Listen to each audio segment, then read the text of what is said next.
Hello, this is Shaun Nordlie, Community Manager here at Hemlock Farms. Going to start with an announcement that we made at the board meeting a couple weeks ago from the Hemlock Farms Conservancy, and they announced their grants at the board meeting. And this year we're receiving 2 grants from the Conservancy. The first is for the Chipper Day program, and that's a $4,500 grant. And then the second is for purple loosestrife mitigation, and that's for $3,500. So for the Chipper Day program, that just allows us to do more area, and as we know from the November of '24 storm, there's quite a few limbs and branches down there. So for Chipper Days, we will get that map out here soon, and that program will start in June for that. But get all that information out. But the additional money just allows us to do more and allow members to put out more than we normally have, which we expect. For the purple loosestrife mitigation, this is a invasive that we want to take out, and we've got some I know over in the Hemlock Hills area. It's around other areas too, but this is getting this invasive out of the area, pulling it so that it's taken care of and doesn't multiply out there and become an issue throughout the whole community. So I want to thank the Conservancy for their generosity in these grants and for their donors for making this possible. And these grants obviously offset money that the association would need to do these projects. So it actually helps the members and saves the members money and dues. So that's great. So thank you again to the Conservancy. Thank you for the donors, and looking forward to these projects this year. Last week we sent out letters to anybody with their septic that needs to be pumped this year or inspected. So expect to see those if you haven't yet in your mailboxes.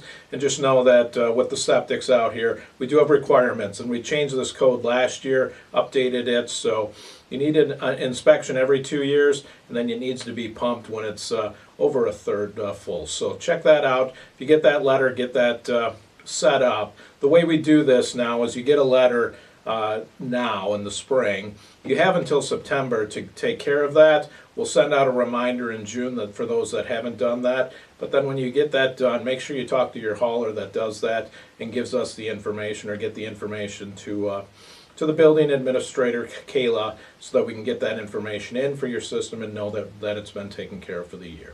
Boat day's tomorrow, 8 a.m. start.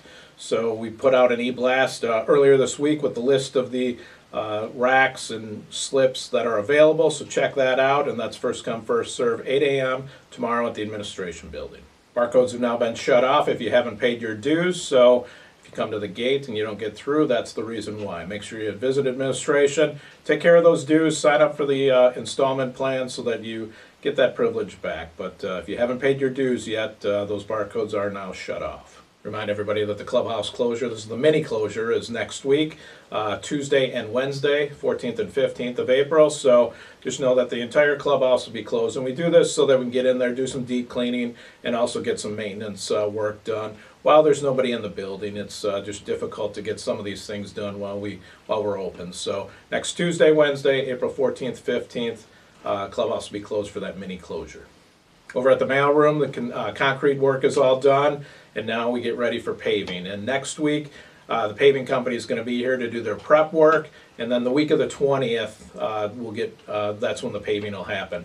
At this point, it looks like it's going to be overnight and early morning, so we shouldn't have any inconveniences there. But as we get closer to that and we tie down those times and those dates, we'll make sure everybody knows. But next week, you'll expect to see some work being done around the parking lot just to get ready for that. But then the week of the 20th, again, that's when the paving will be completed. Update on all the projects going on, and next week's going to be busy. Forest Drive starts next week. They're going to break ground on Monday, so be prepared for that. We'll get out details as that's happening to make sure everybody knows what those inconveniences will be with that project. But from the Forest Drive gate all the way to Bayberry, we're going to be working in that area, and that work starts on Monday, so be prepared.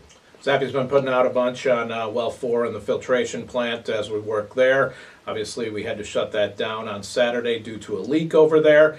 We've been working all week with contractors to get that back up and running as soon as possible. As soon as we are able to turn that on, we will do that and make sure that the membership knows. And as Zappy put out earlier this week, the water is fine. There's no concern with water quality at all. It's just we had to shut down that well and that filtration plant due to that leak. April edition of the Hemlock News is out digitally. I received an e-blast about that this week. Hopefully you enjoyed some of those stories in there. A little far-fetched, but a lot of fun. So if you haven't checked it out, do that. It's a fun issue. So thanks to the communications staff and to Connie for putting that together. Kind of giving us a April Fool's joke there. So great job there. That's all I have for this week. Check out Zappy and the Digging Deeper video. Recreation Rundown this week had anything coming up for rec. Everybody have a good weekend. Take care.